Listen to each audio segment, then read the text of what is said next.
Mga idol, nandito tayo sa ating drum. Laman nga pala nito, ito yung tinatawag dito sa amin na abono. Yun o, iba na ng kulay o. Ngayon gagawin natin, maglalagay tayo ng abono dyan sa tanim natin na pipino, no? Samahan nyo ko mga ka-idol. At ito gagamitin natin kibali dahil maliliit pa yung tanim natin ito. Equivalent nito mga ka-idol is kalahating lata, no? At takal na tayo.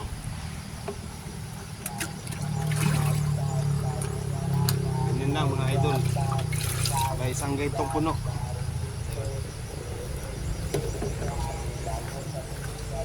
Yaing anaon na si idol, oh. Doon tatong tanom na gulay kay magbutang na tag-abono, no. Taga isa ka kuha na to, isa ka takal, isa ka punuan na si idol. Kay naka-equivalent naman na siya. Tawag na hinubig. Na mura ratag nagdula-dula idol ba. Ang tiil mga ka-idol murag luya ba. Ana na siya mga idol, no. Oh. Pero sakit na sa likod idol, labi nagpatag, no.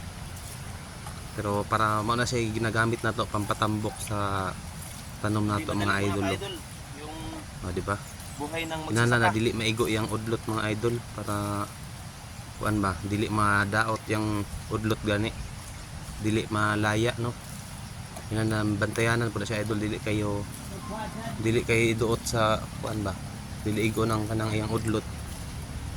Kinana masapunuan ra gyud siya, no. Sa una idol man akong gitamnan pero pipino gyapon akong gitamnan, ako lang balikan og tanom kay sayang man yang mga trilis. Okay. Mahal ba yung trilis na rin mga idol, no? Tag 5 isa ka buok. Ay samtang okay pa ato na balikan og tanom. Muna siya mga idol, ang isa ka bulan na isa ka semana pa na siya ang edad na gulay, no. Muna na siya nga nakatambok ka. Ako lang i-cut mga ka-idol para medyo madali ta paghuman kay sakit na gid sa likod mga idol. Kinahanglan na itong magkugi para naabot ay anihon, no? Mga idol, dali tambok kay mga idol, oh. Kalsada sa babaw kay kini magud paggulayan mga idol, kinahanglan nagdulit og kalsada kay para inig harvest di ka malisdan, labi na kay solo-solo ra. Ang gamit din ako diha mga idol, urea og 1620 pampataba lang na mga idol, pataba sa tanim na gulay. O di ba, nami kay kinabuhi sa probinsya mga idol, wala kay sasaw. Nasa babaw mga idol, tanom po na ako ng pipino kaso na mao na damage sa ulan. Kung kini po akong gibalikan ron, damage siya po na sa ulan mga idol. Ako lang gibalikan para sayang man ang area nga walay tanom. Muna ato gyapon tamnan og balik. Kay basin di kaluy-an di ay, no. Labi na karon perting mahala sa mga gulay mga idol diri asa mo kay tungod sa atong street og ulan nga damage og isa po ni sa akong gitamnan og balik ron. Na-damage po na akong gulay diha mga idol. O, dami kayong tubo mga idol. Sa sunod na video mga idol, ipakita na ko sa inyo kung unsa ta mag-mix og mga ano, pang abono. Kaya diha nanam ko direct code na nakahalo na. Manang wala na ako napakita sa inyo kung unsa gigamit yun nako.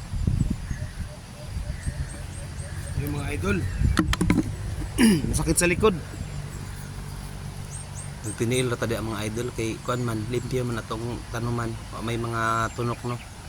Manang nagtiniil ra ta.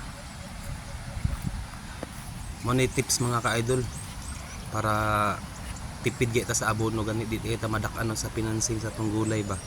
Kaya nan tunawon gyud nato siya gamit ang tubig ug abono gihalo nato para matipid nato ang financing. Ay perti biyang mahala sa mga kuan ro, no, mga idol, perti mahala sa mga abono. Mo nang atong gigamit di agi hinubig nato para ng 6 kilos na abono dako ug madaganan.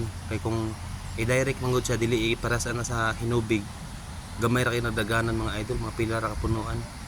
Kay di man kay nimo ma-estimate labi nag tibuok-tibuok. Kana kay ni katunaw ana mga idol. Kuan naman na naman tay sukdanan ba. Nandali lagi kaayo. Salamat kayo sa inyong pagtanaw mga idol.